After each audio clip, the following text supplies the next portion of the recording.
नमस्कार. आपल्या एज्युकेशन प्लॅटफॉर्मवरती तुमच्या सर्वांचं स्वागत आहे. भरपूर जणांची मागणी होती किंवा भरपूर जणांचे प्रश्न पण होते की आम्ही इतिहासचा, महाराष्ट्राच्या इतिहासचा किंवा आधुनिक भारताचा इतिहास आणि विशेषतः महाराष्ट्राचा इतिहास याचा नेमका अभ्यास कसा करावा किंवा 11वीचं जुनं स्टेट बोर्ड वाचावं का आणि कसं वाचायचंय हे पूर्ण सुरुवातीपासून व्हिडिओ पहा. काहीच्या टिप्स मी तुम्हाला सांगणार आहे. आता हे जे 11वीचं जुनं स्टेट बोर्ड आहे, तुम्ही थंबनेल बघितलं असेल किंवा हे जे इंडेक्स आहे, तर हे तुम्हाला या पद्धतीने असं प्रिंट करायचं आहे. रिडक्शन प्रिंट न करता बॅक टू बॅक उभ्या पद्धतीने प्रिंट करायचंय, कारण याचा फॉन्ट जो आहे तो खूप छोटा आहे. त्याच्यामुळे व्हिडिओ शेवटपर्यंत बघा. ओके, याच्याबद्दल बोलणारच मी. हा असं प्रिंट करायचंय, हे मार्केटमध्ये उपलब्ध नाही, याची प्रिंटिंग बंद झालेली आहे. ओके, त्याच्यामुळे शेवटपर्यंत हा व्हिडिओ बघायचा आहे. प्रत्येक गोष्ट मी तुम्हाला सांगणार आहे. इकडे बघा. चला, एक एक टॉपिक आपण बघणार आहोत. किती टॉपिक आहेत जवळपास याच्यामध्ये टॉपिक आहेत 6 टॉपिक आहेत. जवळपास 140 पेजेस आहेत. 140 पेज मध्ये नेमकं काय करायचंय, चॅप्टर वाईज आपल्याला जायचंय. पटापट बघूया. चला, इकडे बघा. 11वीचं जुनं स्टेट बोर्ड आहे. जुना, भरपूर जण नवीन बघतील आणि मग म्हणतील हे इंडेक्स मॅच होत नाही. जुन्याबद्दल बोलतोय आपण. पहिलं आहे महाराष्ट्राची पार्श्वभूमी. महाराष्ट्राची पार्श्वभूमी याच्याबद्दल महाराष्ट्राचा इतिहास आहे की प्राचीन भारतात नेमकं कशा पद्धतीने आहे महाराष्ट्राबद्दल आणि आधुनिक मध्ययुगीन भारताबद्दल आहे. हे राज्यसेवा पूर्व परीक्षेला महत्वाचं आहे. त्याच्यामुळे निश्चिंत राहा. हे कंबाईनच्या विद्यार्थ्याला नाही, राज्यसेवेचे विद्यार्थी, राज्यसेवा पूर्व परीक्षा करणारे हे नक्की वाचू शकतात. हे आहे राज्यसेवेसाठी. ओके, जे कंबाईन करतायत त्यांना वाटतं की सर एकदा वाचायला काय हरकत आहे, काही प्रॉब्लेम नाही. 29 पेजेस आहेत. सरळ 15-20 मिनिटात, अर्ध्या तासात आरामशीर लाईन टू लाईन वाचून होते, काही प्रॉब्लेम नाही. कळलं? म्हणजे हे फिक्स झालं की पहिले 29 पेजेस कंबाईनवाल्याने परत वाचायचे नाही. एकदा वाटले तर वाचायचे, नाही जरी वाचले तरी सोडून दिलं तरी काही प्रॉब्लेम नाही. चल, क्लिअर. आता दुसरा चॅप्टर आहे 19व्या शतकातील प्रबोधन. याच्यामध्ये पेज नंबर 31 पासून समाज सुधारक सुरू झालेले आहे. कुठले कुठले ते समाज सुधारक आहेत त्याच्याबद्दल डिटेल अशी माहिती दिलेली आहे.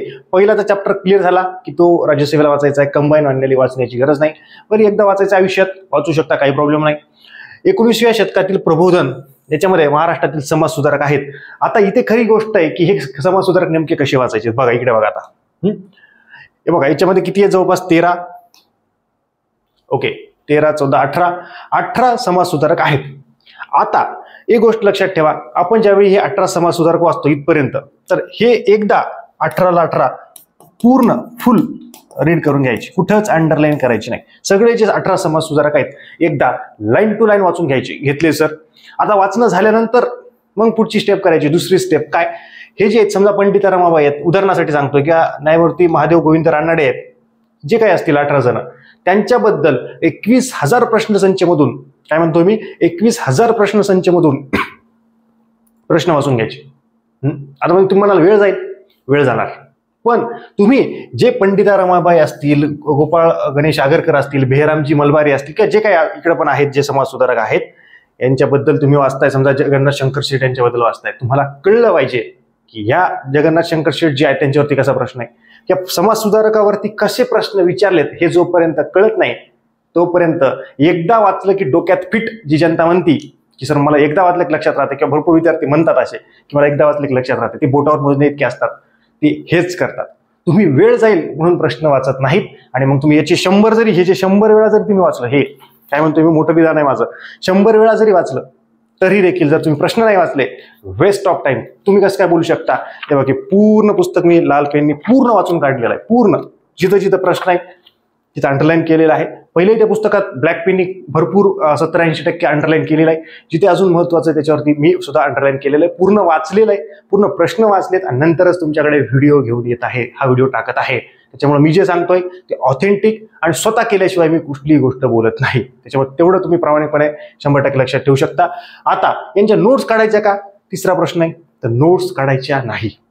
पुस्तकावरतीच जिथे प्रश्न आलाय त्याला अंडरलाईन करायची, कारण की हे जे 11वीचं पुस्तक आहे हे खूप वेळा आपल्याला वाचायचं आहे. पण ही जी यादी आहे, नोट्स काढण्यापेक्षा पहिल्याच याला तुम्ही 18 नावं एका पेजवरती लिहू शकता.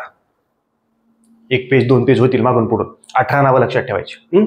कळलं? आणि जर तुम्हाला कळलं की बाबा इथे प्रश्न आहे यांच्यावरती, तर आता या सगळ्यांवरतीच एमपीएससीने प्रश्न विचारलेले आहे.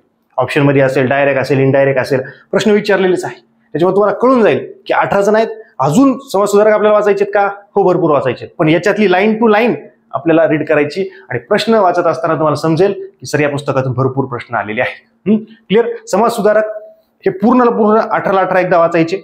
पूर्ण वाचून घ्यायचे, काहीच प्रॉब्लेम नाही, नोट्स काढायच्या नाही. इंग्लिश फक्त 18 नावं एका पेजवरती लिहून घ्यायचे आणि त्या पुस्तकावरतीच अंडरलाईन करायचं. कुठे जिथे जेवढा ज्या भागावरती ज्या लाईनवरती समजा प्रश्न आहे, समजा आर्य समाजवरती प्रश्न याला अंडरलाईन करा लाल पेननी, बस. त्याची स्थापना विचारते, याचं वर्ष, आता प्रार्थना समाज, आर्य समाज, सत्यशोधक समाज, सामाजिक परिषद याची वर्ष विचारलेले आहेत, काहीच्या तारीख पण विचारलेले आहेत. प्रिव्हियस इयरला जे विचारलंय हे जोड्या लावायला दिलं, हे तुम्हाला पाठ आहे. जे नवीन विद्यार्थी असतील त्यांना हे पाठच नाहीये, तुमचं काम आहे पाठ करणं. जे जुने विद्यार्थी असतील त्यांना देखील हे पाठ नसेल तर तुम्ही ओळखा की आपला अभ्यास कुठपर्यंत आहे. आपण भरपूर पुस्तकं वाचण्यापेक्षा नीट एक्झामच्या डिमांडनुसार आपला अभ्यास आहे का, याची स्थापनाचं वर्ष आहे, याचं जोड्या लावायला प्रश्न, हे आपल्याला 4च पाठवत नाहीत. आणि आपण मग त्यांचा जन्म, समाजसुधारकांचा, त्यांचा मृत्यू, त्यांचा अजून एखादी गोष्ट ही लक्षात ठेवतो. आधी धड आपल्याला हेच पाठ नाहीये. त्यांनी एखादं हे केलंय ते करायलाच पाहिजे, पाठ करायला पाहिजे का, नक्कीच करायला पाहिजे. पण पहिली प्रायोरिटी काय हे. आणि समाजसुधारकाचं वर्ष जरी लक्षात राहिलं, समजा उदाहरणासाठी सांगतो तुम्हाला, इकडे समजा जगन्नाथ शंकर शेठ असतील आणि भाऊ महाजन असतील, यांच्या समकालीन जे होते, म्हणजे एक जगन्नाथ शंकर शेठ, त्यांच्या आजूबाजूला त्यांच्या म्हणजे कार्यकाळ जो आहे ते नावं लक्षात ठेवायची.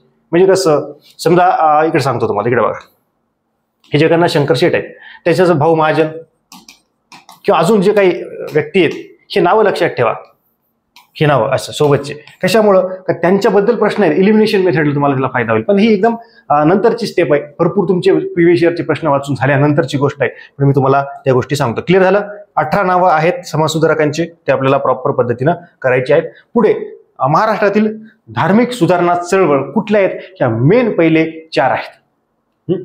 आता प्रार्थना समाज कोणी स्थापन केली, कधी स्थापन केली, कुठे स्थापन केली, उद्देश काय होता, आणि त्याच्याबद्दलचे प्रश्न. म्हणजे प्रार्थना समाज हे सगळ्या ज्या 4 हे आहेत हे पूर्ण वाचायचं. म्हणजे पहिले तुम्ही 18 समाजसुधारक वाचले, प्रिव्हियस इयरचे प्रश्न, याला वेळ लागेल, हरकत नाही. मी म्हणतो सगळं पुस्तक वाचायला 8 दिवस जरी लागले, दररोज गणित आणि बुद्धिमत्ता करत करत 8-10 दिवस लगेच झाले, जरी तुम्ही फ्रेशर असाल तरी हरकत नाही. टप्प्याटप्प्याने घ्या, त्याचे जेवढे पेजेस आहेत दररोजचे 10-20 पेजेस वाचा. प्रश्न वाचल्यानंतर आता इकडे बघा, हे प्रार्थना समाज आहे की आर्य समाज आहे, क्या सत्यशोधक समाज आहे, याची सुद्धा डेट विचारलेली, कधी स्थापन केलं, आपल्याला नाही आठवत. आता आठवतंय, वाचल्या भारी वाटतंय. मी परीक्षेचं बोलतोय, आता भारी वाटायला एकदम काय नाही रे, सहज आहे. पण नंतर ज्यावेळी आपण ते करू त्यावेळी हे लक्षात येत नाही. आता हे सामाजिक परिषद, महादेव गोविंद रानडे, आपल्या नाव लक्षात येत नाही. आता भारी वाटतंय, हे काय एकच नाव आहे, पण एवढे नाव येतात, इथंच 18 नावं आहेत. अजून भरपूर समाजसुधारक आहेत, जवळपास 250 का 300 प्रश्न 21,000 मध्ये आहेत समाजसुधारकावरती. त्याच्यातून लिस्ट काढायची आपल्याला. नंतर लिस्ट का काढायची आहे, तुम्हाला क्लिअर झाला ना, एक आकडा फिक्स झाला ना, की 11वीच्या स्टेट बोर्डमध्ये 18 समाजसुधारक आहेत, बस. 4 धार्मिक सुधारणा चळवळी आहेत, क्लिअर. त्याच्यानंतर एक टार्गेट करा, की प्रार्थना समाज तिथून वाचा, आणि नंतर त्याच्यावरती विचारलेले प्रश्न, बस सफिशियंट आहे. टप्प्याटप्प्यानं मग तुम्ही गाठाळ सरांचं पुस्तक, अनिल कटारे सरांचं पुस्तक, नंतर पहिले हेच स्टेट बोर्ड ऑथेंटिक. ओके, चल पुढे काय, 3रा चॅप्टर आहे स्वातंत्र्य चळवळीतील महाराष्ट्राचे योगदान. आता मी तुम्हाला दोन्ही टॉपिकला म्हणजे 21,000 वाचायला सांगितलं. आता 21,000 2 टॉपिकला तुम्ही वाचलं, पण इथे आता वेळ नाही. 21,000 मध्ये भरपूर प्रश्न आहेत, थांबा मग काय, वेळ नाही, वेट गडबड करू नका. सध्या आता 2 टॉपिकला तुम्ही 21,000 वाचलं, काही प्रॉब्लेम नाही, त्याला वाचा, वेळ घ्या. पण इथून पुढे स्वातंत्र्य चळवळीतील महाराष्ट्राचे योगदान, याच्यात काय करायचं, इथून पुढे सगळ्यांसाठीच कंबाईनला आलेले फक्त प्रश्न वाचा. आता हे काय नवीनच आहे, थांबा, कंबाईन PYQ, कंबाईनचं जी बुक असेल की 21,000 म्हणून कंबाईनचे प्रश्न वाचा फक्त. कशामुळं, तुमचा वेग वाढेल. काय म्हणतोय मी, तुमचा वेग वाढेल. 21,000 मध्ये कसं ते हे 2 टॉपिक करणं गरजेचं आहे. 21,000 मध्ये जास्त प्रश्न वाचणं गरजेचं आहे. 3ऱ्या टॉपिक पासून तुम्ही मग कंबाईनचेच प्रश्न वाचू शकता. कशामुळं, तुम्ही एक्झाम फोकस करताय. कंबाईनसाठी सांगतोय मी वाचायचंय. राज्यसेवेला वाचू शकता. आता महाराष्ट्रावरती प्रश्न यायलेत, ते राज्यसेवेचे पोरं राज्यसेवेचे वाचतील, पण राज्यसेवेला कमी विचारले आजपर्यंत. त्याच्यामुळे तुम्ही दोन्ही वाचा, राज्यसेवेवाले सगळेच वाचा, पुस्तक पूर्ण महत्वाचं आहे. आता महाराष्ट्रापासून 2024 पासून महाराष्ट्रावरती टप्प्याटप्प्याने प्रश्न यायला लागलेत. तेवढ्या डीपमध्ये येणार नाहीत, पण वरवर येत आहेत. चला, हे क्लिअर झालं की स्वातंत्र्य चळवळीतील महाराष्ट्राचे योगदान. कंबाईनचे प्रश्न बघा, कंबाईनचे प्रश्न बघितले, हा टॉपिक वाचा, लगेच तुम्हाला कळेल. कारण की कंबाईनच्या परीक्षेला इथून खूप प्रश्न उचलले, त्याच्यामुळे कंबाईनचे बघा. आता 3रा टॉपिक पासून कळलं. 1818 ते याच्यामध्ये जाता, 1818 ते 1885 मध्ये काय काय घडले, परत एकदा प्रश्न बघा. 21,000 नंतर बघा. मी म्हणतोय ना, पूर्ण आता हे पूर्ण पुस्तक संपवायचं आपल्याला, 6 टॉपिक संपवायचे. नंतर तुम्हाला वेळ आहे एखाद्या रविवार शनिवार, मग इकडे या टॉपिकला या, आणि 21,000 मधून उरलेले जे कंबाईनचे ऑलरेडी वाचलेत, जर सगळ्या परीक्षांचे मग वाचून टाका. क्लिअर, कळतंय का, स्पष्ट सांगतोय, गडबड करायची नाही. चला, क्लिअर. त्याच्यानंतर 1885 ते 1920 त्याला टार्गेट करायचं.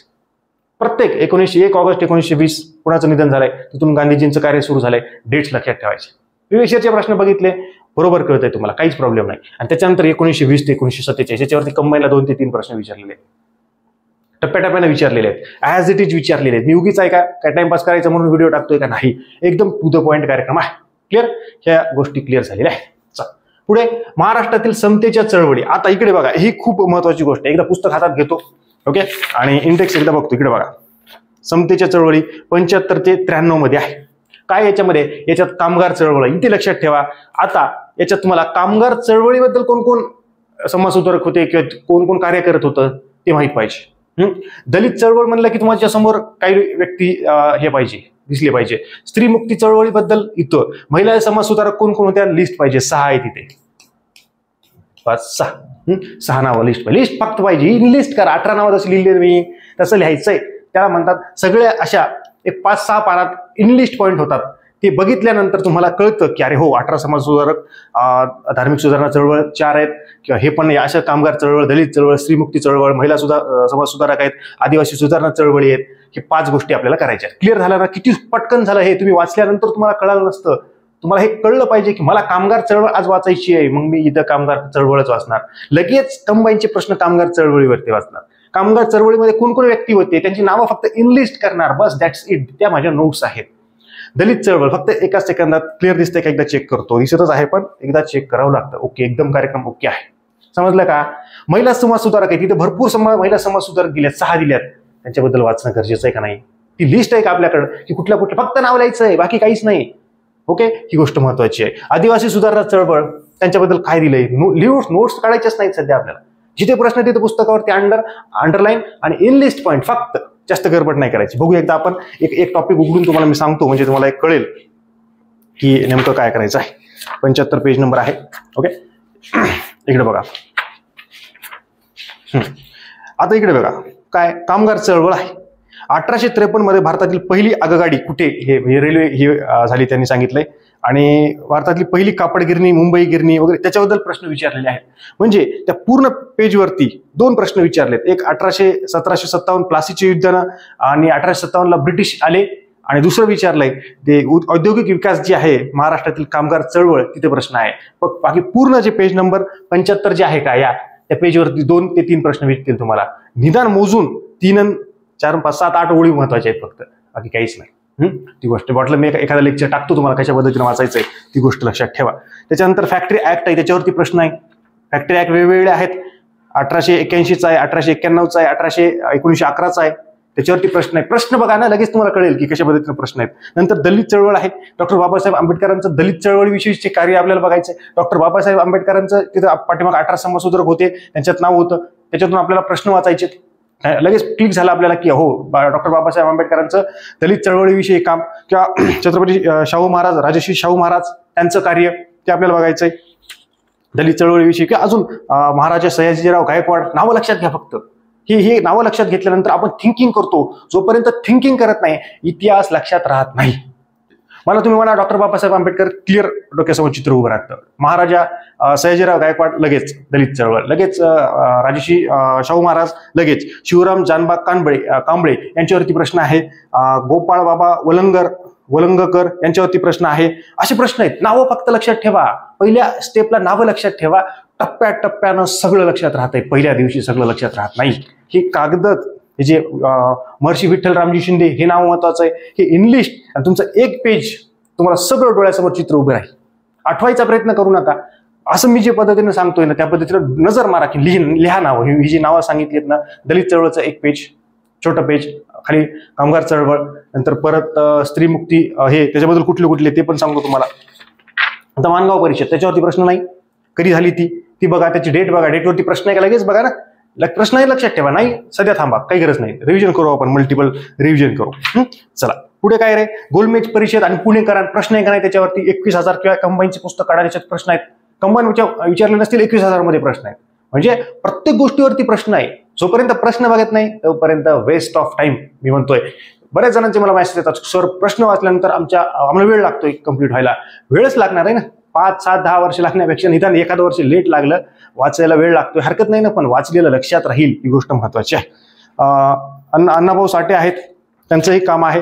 स्त्री मुक्ती चळवळ, त्याच्यात स्त्री सामाजिक सुधारणा त्याच्यामध्ये कोण आहेत बघा, राजा राममोहन रॉय, लोकहितवादी गोपाळ हरी देशमुख, महात्मा ज्योतिबा फुले आहेत, रानडे आहेत, आगरकर, विष्णू शास्त्री पंडित आहेत, महर्षी धोंडो केशव कर्वे आणि महिला समाज सुधारक. या 6 व्यक्ती तिथं त्या आधी नीट 6 ज्या महिला आहेत त्या करायच्या आहेत. कुठल्या आहेत त्या?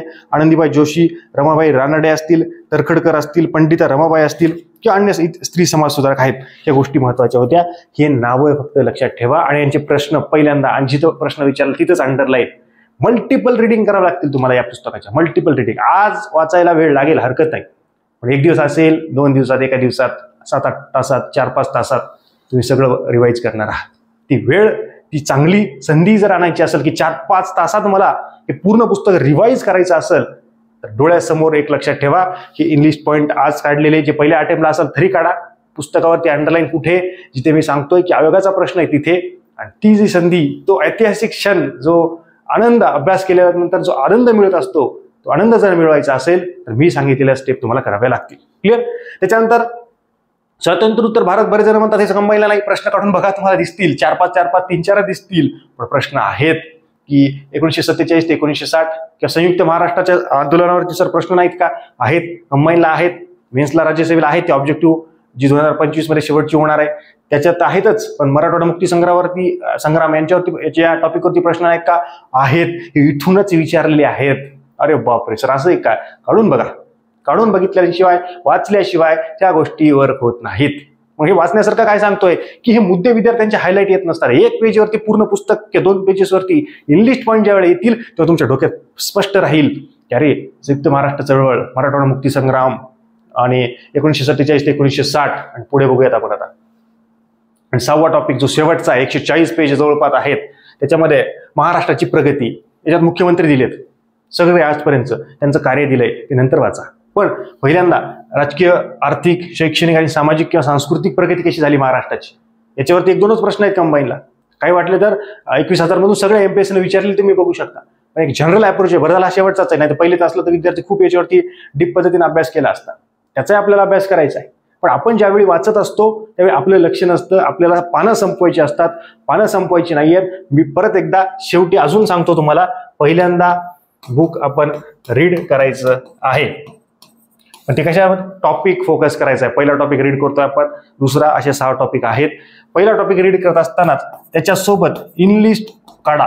म्हणजे मी जे सांगितलंय हे असं या पद्धतीनं 18 समाज सुधारक, महिला समाज सुधारक कुठले समाज सुधारक आहेत, कामगार चळवळ, दलित चळवळ, आदिवासी सुधारणा चळवळ, जे काही इंग्लिश पॉईंट काढायचे आहेत. तिसऱ्यांदा पहिल्या 1 आणि 2 टॉपिकला 21,000 प्रश्नसंच तुम्हाला वाचायचे आहेत. त्याच्यातले 21,000 मध्ये त्या टॉपिक बद्दलचे प्रश्न वाचायचे आहेत. समाज सुधारकाचे सगळे 250-300 तिथंच वाचत असताना लिस्ट करा तुम्ही, काही प्रॉब्लेम नाही. तिथेच वाटलं तर लिस्ट काढा, किती 30-40 समाज सुधारक लिखतील. समजा उदाहरणासाठी पंडिता रमाबाई आहेत, किंवा अजून एक आहेत महादेव गोविंद रानडे आहेत समजा उदाहरणासाठी. तर हे 1 नंबरला लिहिले तुम्ही, 2 नंबरला. आता परत सर पंडिता रमाबाई 3-4 प्रश्न आलेत, मग काय करायचंय? एक तुम्ही करू शकता, याच्या खाली जागा सोडू शकता, रफ पेज घ्या, एकदम रद्दी रफ पेज घ्या, तिथं तुम्ही लिहू शकता हा काय कंबाईन बी 2022, PSI 2011 असं लिहू शकता. किंवा तुम्हाला वाटतं सर एवढं लिहायची काय गरज आहे, मी त्याला असं 1 क्वेश्चन 2 क्वेश्चन असं लिहू शकतो, 1 स्टार करू शकतो. काय करायचं तुम्हाला करा, पण तुम्हाला असं कळलं पाहिजे, तुम्हाला शेवटी 300 प्रश्न समाज सुधारकावरचे समजा वाचले तुम्ही, याच्यात कळलं पाहिजे की डॉक्टर बाबासाहेब आंबेडकर यांच्यावरती 25 प्रश्न आहेत, पंडिता रमाबाई यांच्यावरती आजपर्यंत 17 प्रश्न आहेत, राजर्षी शाहू महाराज यांच्यावरती समजा 15 प्रश्न आहेत, जे काय असतील, राजा राममोहन राय यांच्यावरती 5 प्रश्न आहेत, कुणावरती 1 प्रश्न असेल, कुणावरती 2 प्रश्न असेल. हे तुम्ही काढा. हे तुम्ही लिहिण्याचा काय उद्देश आहे? समाज सुधारकाचे 300 प्रश्न पाहिल्यानंतर टेन्शन येणार नाही आणि तुम्हाला प्रायोरिटीने कळेल. आता मी असं सांगणं योग्य आहे का? हे परीक्षेच्या दृष्टीने सांगतोय की काय. इकडे बघा, डॉक्टर बाबासाहेब आंबेडकर असतील, त्यांच्यावरती जास्त प्रश्न असतात, राजश्री शाहू महाराज. आता हे परीक्षेच्या दृष्टीने सांगतोय, सगळे आदरणीय आहेत, सगळ्यांचा आपल्याला आदर आहे, सगळ्यांचं काम उत्तुंग आहे. अजून काय रानडे असतील, लोकमान्य टिळक असतील, अजून आहेत जगन्नाथ शंकर शेट यांच्यावरती प्रश्न आहे. अजून आहेत धोंडो केशव कर्वे असतील अजून कोणाचं राहिलं असेल तर त्यांचं पण नाव आपण लिहू शकतो. पण एक निदान आपल्याला यांचं समजा डॉक्टर बाबासाहेब आंबेडकर यांचा जन्मवर्ष आणि मृत्यू, असंच राजर्षी शाहू महाराजांचा जन्म, त्यांचं मृत्यू वर्ष, आता थोडंसं अक्षर हे काढतोय मी, असं एक यांचं लक्षात ठेवलं की यांच्या समजा आता हे महात्मा ज्योतिबा फुले, महात्मा फुले, ते सावित्रीबाई फुले, एक यांचं एक जन्मवर्ष लक्षात ठेवा. कशामुळे याचा काय फायदा आहे, या दोघांमध्ये जे समाजसुधारक आपल्याला लक्षात राहतात, समजा महात्मा ज्योतिबा फुले, डॉक्टर बाबासाहेब आंबेडकर किंवा डॉक्टर बाबासाहेब आंबेडकर आणि राजर्षी शाहू महाराज यांच्यात कनेक्शन म्हणजे त्यांचे कार्य सोबत आहे, या पद्धतीने आपल्याला लक्षात ठेवायचं. कळलंय का? किंवा महात्मा ज्योतिबा फुले, नारायण मेघाजी लोखंडे, लगेच नाव क्लिक झालं पाहिजे की असा अभ्यास करायचा आहे आपल्याला. हे चार्ट्स काढू शकता आणि रफ पेजवरती काढा. हे जे आता हे लिहिलंय मी समजा रफ आहे की आपण रफ आधी काढायचंय, 2-4 वेळा लिहायचंय आणि मग ते कागद टाकून देऊन नवीन मस्त एक फ्लोर चार्ट तयार करायचा आहे. आता मी रफ लिहिलंय, मला ज्यावेळी पहिल्यांदा मी काढेल रफच काढेल, एकदम डायग्राम काढेल, सगळं काढेल, पण रफ काढेल, अजून 2-3दा रफ काढून प्रॅक्टिस करेल आणि मग फायनल फेअर करेल. मी काय फक्त इनलिस्ट मी लिहितोय काय, काही जण काय करतात पूर्ण आता समाज सुधारक जन्म या गावी त्यांचं शैक्षणिक कार्य, अरे लिहायचं नाही आपल्याला, हे लिहिणं अपेक्षित नाही आपल्याला. कशामुळं आपण पूर्व परीक्षेची तयारी करतोय, ऑब्जेक्टिव्ह आहे, तुम्ही लिहू नका, तुम्ही मॅक्झिमम प्रश्न वाचा. तुम्ही आठवा ना सत्यशोधक समाजाची स्थापना आठवा, नारायण मेघाजी लोखंडे यांनी काय केले आठवा, तुम्ही डॉक्टर बाबासाहेब आंबेडकरांनी कुठले पुस्तकं हे आहेत त्यांचे, कुठले मासिक काढले, वृत्तपत्र काढले ते आठवा. तुम्ही राजर्षी शाहू महाराज यांचे चळवळी वाचा, त्याच्यातून आठवा ना. फक्त फॅक्ट्स पाठ करा तुम्ही की आर्य समाजाची स्थापना आठवा, सत्यशोधक समाजाची स्थापना, अजून मानव धर्म सभा कोणी स्थापन केली रे, हे पाठ करा ना तुम्ही. कशाला लिहित बसताय, की लिहिणं वेस्ट ऑफ टाइम आहे. तुम्ही लिहा पण अगदी इंग्लिश लिहा. पाठांतराचा भाग इथे मी जसं सांगितलं तुम्हाला, इथे बघा ना, हे प्रार्थना समाज वर्ष कोणी स्थापन केली, आर्य समाज कोणी स्थापन, कुठले सहकारी, हे पाठ करा ना तुम्ही खूप लिमिटेड डाटा काढा पण एक्झाम ओरिएंटेड काढा. असं लिहित बसाल की आर्य समाजाची स्थापना मुंबई येथे झाली, मग खालील व्यक्तींनी त्यांच्यात सहकार्य केलं, नाही, हे तुम्ही गृहीत धरायचंय. इथं लिहायचं सहकारी किंवा कार्य, लगेच नाव लक्षात ठेवायचं, खटखट. स्थापना कुठे किंवा इथं कुठे पण लिहायची गरज नाही, प्लेस लगेच लिहून टाकायचं, वर्ष. आणि हे तुम्हाला दाखवू का डेमो, मी तुम्हाला डेमो दाखवतो एकदा. व्हिडिओ खूप मोठा होऊ द्या, काही प्रॉब्लेम नाही, पण हे सांगितल्याशिवाय वेस्ट ऑफ टाइम तुमचा होणार नाही. कधीचा टॉपिक रे ह्या, ओके 30 तुम्हाला दाखवतो एकदा, 2च मिनिटं फक्त, टेन्शन घेऊ नका. ओके, दुसरा टॉपिक आहे, काही प्रॉब्लेम नाही, पूर्ण मी तुम्हाला सांगतो. इकडे बघा, आता एकदम ओके कार्यक्रम आहे. कुठले घ्यायचे आपण, सत्यशोधक समाज घेऊ, सोपं घेऊ, म्हणजे तुम्हाला कळेल असं. काय, इकडे बघा, तुम्ही नोट्स काढताय, नंबर 1 सत्यशोधक समाज. आता अक्षर माझं पण चांगलं आहे पण मी फास्ट मध्ये लिहिलो. लगेच याची स्थापना, लगेच काय रे डेट याची, 24 सप्टेंबर 1873. डेट क्वेश्चन आहे का, हो क्वेश्चन लिहायचं इथं. चला, उद्देशवरती आहे का, उद्देश लक्षात राहतो, मल्टिपल टाइम आपण रिव्हिजन करणार आहोत. उद्देश लिहायचा का नाही, मग प्रमुख उद्दिष्ट होतं आहे. ग्रंथ आहे त्यांचे, ग्रंथ जर पहिल्या वेळेस लक्षात राहत नाहीत, ग्रंथ लिस्ट लगेच, कसब, शेतकऱ्यांचं कसब, अजून कुठले सत्यधर्म, शेतकऱ्यांचा आसूड, गुलामगिरी, ब्राह्मणांची कसब, हे होतं. आणि कुठं झाली रे, महात्मा ज्योतिबा फुले यांनी 1873 पुणे येथे सत्यशोधक समाजाची स्थापना केली. कुठे रे, पुणे. याच्यावरती विचारलंय का, हो. असं नाही लिहायचं की महात्मा ज्योतिबा फुले यांनी 1873 मध्ये पुणे येथे सत्यशोधक समाजाची स्थापना केली, नाही, ह्या नोट्स नाहीयेत, ही उगीच कॉपी पेस्ट आहे. परीक्षा एक्झाम काय, डेट पुणे लिहिलं आपल्याला क्लिअर, आणि याच्यावरती प्रश्न आहे का, हे लिहा. इथं मुंबई दिले तुम्ही कन्फ्युज व्हाल. ठीक आहे, आता ते महात्मा ज्योतिबा फुले आणि पुणे याच्याबद्दल आपण वाचलेलं असतं, पण इतरांबद्दल नसतं वाचलेलं. तेव्हा मुंबई का पुणे, मग नाशिक आहे का, मग असं आहे का, असं नाही, मग सांगली आहे का, सातारा आहे का, हे ऑप्शन. मग भरपूर जण म्हणतात ना की सर एमपीएससी सोपी आहे, प्रश्न सोपा आहे, पण ऑप्शन अवघड होते, हे आपण नीट वाचत नाही. हे आहे, हे ग्रंथ आहेत, याची लिस्ट आहे, अजून 2-3 असतील, जागा सोडून द्या, इथे लिहून टाका. एकदाच ग्रंथ लिहिले, एकदाच घ्या, बस. लिहायची पण गरज आहे का सर ग्रंथ, काही गरज नाही. की मल्टिपल टाइम आपण वाचल्यानंतर ते क्लिअर होतात. ग्रंथ नाही लिहिले तरी चालतात, आपण ते पुस्तकामधूनच वाचायचे आहेत, किंवा तुम्ही वर्षभरात आहे वेळ परीक्षेला लिहू शकता, काही प्रॉब्लेम नाही. क्लिअर, ती गोष्ट आहे. अजून आता सत्यशोधक समाजाची तत्वे आहेत. आता हे तत्वे आपण इथे लिहिणं अपेक्षित नाही. ते मल्टिपल टाइम वाचत असताना 2-3 वेळा 4 वेळा वाचल्यानंतर, मॅक्झिमम प्रश्नांचा सराव केल्यानंतर ते लक्षात राहतात. आहे हे मला लक्षात राहतं. तुम्ही मला प्रश्न द्या, मी सोडून दाखवतो तुम्ही त्याच्यावरती. पण मी काय विसरेल का तुम्ही काय विसराल, डेट विसरेल, कुठं स्थापना झाली ते विसरेल, किंवा सत्यशोधक समाजावरती कार्यकर्ते किंवा कार्यकर्ते किंवा त्याला सहकारी म्हणतात. सहकारी कोण कोण होते त्यांची नावं लिहा. एमपीएससी नावं विचारते. पुस्तकात 10 असतील, अजून एमपीएससी 2 कुठून तरी आणते, 12 नावं 15 नावं असे असतात. ही अपेक्षित आहे आपल्याकडे. तत्व लिहित बसतो आपण, लिहू नका, वाचा. इथे बघा की काय, ईश्वर एकच असून तो निर्गुण निराकार आहे, ही लिहित बसायचंय का आपल्याला, हे समजून घ्यायचे. सत्यशोधक समाज महात्मा ज्योतिबा फुले, डेट किती आहे रे, 24 सप्टेंबर 1873 पुणे येथे स्थापना, सहकारी हे होते. ओके, नारायण मेघाडी लोखंडे सोबत होते. ओके, अजून तत्वे काय वाचून घ्यायचे. आता तत्वे, त्या तत्वावरती एखाद्या तत्वावरती समजा प्रश्न आहे, तत्व आहे ते फक्त तिथं क्वेश्चन करा, त्याला अंडरलाईन करून पुस्तकात बस. तत्व अपेक्षा काय, तत्व अपेक्षा म्हणजे तत्वे जी आहेत ती अपेक्षित कसे परीक्षित दृष्टीने की ते 4-5 वेळा रिव्हिजन होत असतानाच लक्षात राहणार आहे. फॅक्ट्स लक्षात राहत नाही आपल्या. म्हणून म्हणतो ना, कन्सेप्ट, फॅक्ट्स आणि क्वेश्चन काय खूप महत्वाची गोष्ट आहे. कन्सेप्ट, जे तत्वे म्हणजे काय रे, कन्सेप्ट आहे. फॅक्ट्स म्हणजे काय की डेट्स किंवा नेम्स, आणि PYQ म्हणजे काय, हे दोन कळायला PYQ गरजेचे आहेत. त्याच्यावरती विश्वास म्हणजे ते आहे. आणि हे सगळं म्हणजे याला म्हणतात रिव्हिजन, हे अत्यंत महत्वाचं आहे. हे कळत नाही आपलं. आपण काय करतो, पुस्तक वाचत राहतो, याच्या नोट्सच काढत राहतो.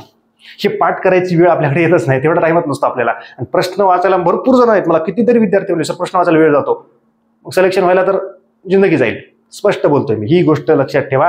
हे PYQ वाचायचेच आहे, पण काय नोट्स काढायच्या, काय पाठ करायचंय, आणि PYQ सांगणार आहे ना. तत्वे जर तुम्ही लिहित असाल तुमच्या नोट्समध्ये, मी म्हणतो वेस्ट ऑफ टाइम आहे. हे पाठ असणं अपेक्षित आहे तुमच्याकडून. सहकारी आहे ते लिहिणं गरजेचं आहे. ग्रंथ पण लिहिण्याची गरज नाही, पण लिहू शकता, हरकत नाही, काही प्रॉब्लेम नाही. तुम्हाला लिहायचंय ना, लिहू शकता, पण कमीत कमी नोट्स असल्या पाहिजे, लिमिटेड असला डाटा असला पाहिजे, तो एक्झाम ओरिएंटेड असला पाहिजे. हे जे आहेत मी तुम्हाला सांगितले. आता सत्यशोधक समाजाची तत्व आहेत, मग आर्य समाजाची जी तत्व आहेत ती पण एक महत्वाचं आहे. ओके, आणि याच्या पाठीमागं काही हे पण दिलेले आहेत की महात्मा ज्योतिबा फुले यांनी मुलींची पहिली शाळा कुठे केली, पुण्यात. आता सोपे MCQ पण दिलेले, ते पण सोडवा आणि मन लावून वाचा. ज्यावेळी तुम्ही हे MCQ सॉल्व्ह करू शकाल, म्हणजे तुम्ही प्रॉपर पद्धतीने अभ्यास करत आहात. एकदम मी जबरदस्त पद्धतीने सांगितलंय. आता ब्राह्मो समाज आहे समजा, की ब्राह्मो समाजाचे एक प्रभावी नेते कोण, केशवचंद्र सेन, ते आहेत. म्हणजे नाव लक्षात आहे का आपल्याला, वाचत असताना आपण फक्त असं वाचतो, जनरल जसं वाचून सांगितलं, पण केशवचंद्र सेन यांच्यावरती प्रश्न आहे, हे तुम्हाला माहिती आहे का, माहित आहे तर ते त्याच्यावरती रिपीट आपण ते हे लक्षात घेतलंय का. म्हणजे कितीतरी गोष्टी आहेत त्याच्यामध्ये, की आता तुम्हाला समजा म्हटलं, इकडे बघा, बाबा पद्मजी आहेत, ते खालीलपैकी कुठल्या संघटनेशी संबंधित होते, असं होतं आपलं. मग आपण जे तत्व लिहित बसतो, अजून लेंदी लिहितो, थेरॉटिकल लिहून काढतो, तिथं आपला वेळ जातोय. तो वेळ आपल्याला युटिलाइज करायचा आहे, तो ह्या पद्धतीने करायचा आहे. सार्वजनिक काका गणेश वासुदेव जोशी, गवा जोशी आपण म्हणतो, कशामुळं नाव घ्या त्यांचं, गणेश वासुदेव जोशी, किंवा गवा जोशी लिहित असताना पण म्हणा गणेश वासुदेव जोशी, किंवा गवा जोशी लिहा आणि मग गणेश वासुदेव जोशी, त्यांना सार्वजनिक काका म्हणतात. हेच भरपूर जणांना माहित नसतं. परीक्षेत हे कन्फ्युज होतो आपण. अरे हे मला वाटलं गोपाळ हरी देशमुख लोकहितवादी, आपण कन्फ्युज होतो. आपण काय गवा जोशी, आपल्या काय घरचे आहेत का ते, मोठे समाजसुधारक आहेत असं म्हणायचं नाही. पुस्तकात जरी असलं तरी हे लिहून घ्यायचं एका पेजवरती, कधी पण वाचायचं चलता फिरता, किंवा मोबाईलमध्ये त्याचा स्क्रीनशॉट फोटो काढून ठेवायचा. असं शॉर्ट फॉर्म मध्ये बोलायचंच नाही. आता हे राघव भांडारकर आहेत, हे यांचं नाव आता पुस्तकात होतं वाटतं, मी म्हणून लिहिलंय, तसं लिहायचं नाही. ते शोधायचं, 4-5 रीडिंग झाल्यानंतर शोधा, पण असं लिहायचं नाही. कशामुळं, याच्यावरतीच एक प्रश्न बनतो. गवा जोशी जर मी लिहिलं असतं आणि मला जर माहितच नसेल, आता एवढं काय प्रत्येक वेळी गवा जोशी म्हणतो, एखाद्या वेळेस MPSC असाच प्रश्न विचारते, गवा जोशी यांचं टोपण नाव सांगा, की यांचं पूर्ण नाव सांगा, वाचा बोमतात. आता आठवतच नाही आपल्याला, वाचलेलंच नसतं ना.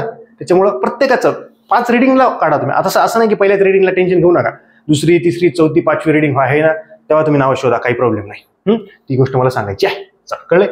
ओके. आता बघा, लोकहितवादी गोपाळ हरी देशमुख, भरपूर जणांचे हे प्रॉब्लेम आहेत. भाऊ महाजन, भाऊ दाजी लाड, कन्फ्युज होतात तिथं, भाऊ महाजन होते का भाऊ दाजी लाड होते, असं कन्फ्युज नाही व्हायचं.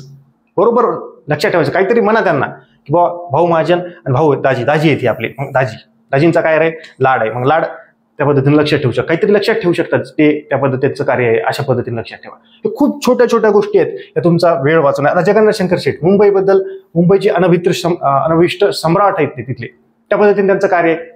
एल्फिस्टन त्यांचं कार्य आहे, लगेच क्लिक झालं. भले तुम्हाला माहित नाही आता, तुम्ही आयुष्यात वाचले नसेल जगन्नाथ शंकर शेठ, पण तुम्हाला क्लिक झालं जगन्नाथ शंकर शेठ आणि एल्फिस्टन काहीतरी त्यांचं आहे कार्यसोबत, बस एवढं क्लिक झालं ना, तुम्ही जेव्हा वाचाल अरे हो सरचं लेक्चर बघितलं, सरांनी सांगितलं होतं एल्फिस्टन आणि जगन्नाथ शंकर शेठ, इतकं सोपं. हे मी बेसिक विद्यार्थ्यांना सांगतोय, ज्यांच्या खूप वाचतायत त्यांना क्लिक झाला असेल मला काय सांगायचं, ही महत्वाची गोष्ट आहे.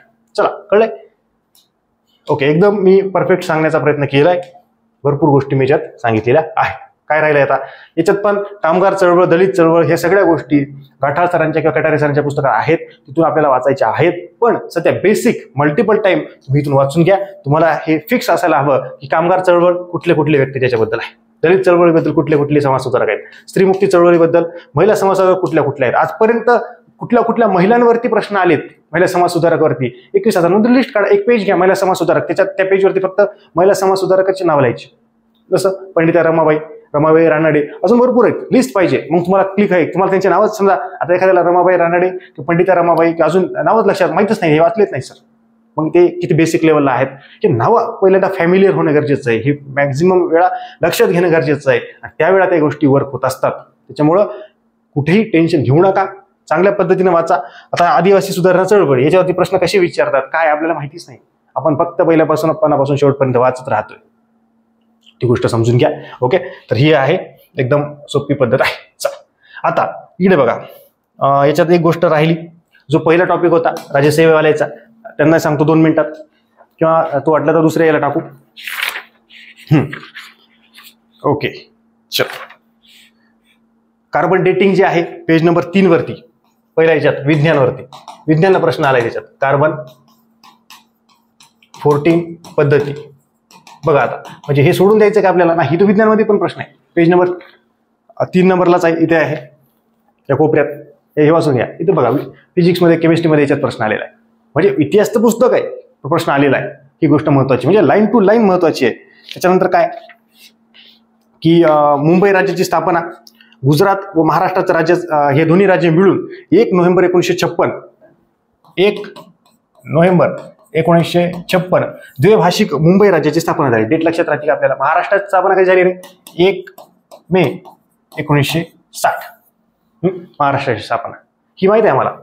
पण मुंबई द्विभाषिक राज्याची स्थापना ही डेट आपल्याला लक्षात नाही, ही विचारतात, विचारलेली आहे, परत एकदा विचारली तरी कन्फ्युज, 1 नोव्हेंबर होतं का काय होतं रे, मग 56 होतं का 57 होतं रे, असं नाही पाहिजे, उघड डोकं गाजवायचं नाही. इथं नीट वाचा, नीट लिहून घ्या फॅक्ट्स, या पद्धतीने ही आकडे महत्वाची, हे माहिती आहे लहान लेकरू सांगेल याच्यात. ओके, ती गोष्ट महत्वाची आहे. चल ओके, त्याच्यानंतर महाराष्ट्राचं क्षेत्रफळ 3,07,714 713, ते विचारलं त्याच्यावरती पण जे फॅक्ट्स आहेत गुगलमध्ये त्याच्यात दिले, हे इतिहासचं काम नाहीये. देशाचं क्षेत्रफळ राजस्थान पहिलं आहे, मध्य प्रदेश नंतर आहे, महाराष्ट्र 3 नंबरला. हे पण कन्फ्युज होतो आपण, इतकं सोपं, अबे ते राजस्थान आहे का कुठलं का मध्य प्रदेश आहे, अबे काय की लक्षात नाही, इतकं सोपं आहे. 3,07,713 3,07,713 हे विचारलं होतं, तरी देखील आम्हाला ते जमलं नाही, काही जणांना चुकलं त्यांचं, त्या पद्धतीनं लक्षात ठेवा. बाकी आहे याच्यात भरपूर गोष्टी आहेत, त्या तुम्ही वाचून घ्या, पण डेट्स लक्षात ठेवा. ओके चला, बाकी सिंधू संस्कृती वगैरे ते राज्यसेवेवाले ते तुम्ही वाचून. सातवाहन सरळ सेवा आता करताय, तिथे प्रश्न आहेत, सातवाहन त्याची राजधानी काय त्याच्याबद्दल विचारलेले आहेत, आणि राज्यसेवा पूर्वला तिथे प्रश्न आहेत पहिल्या टॉपिक वरती.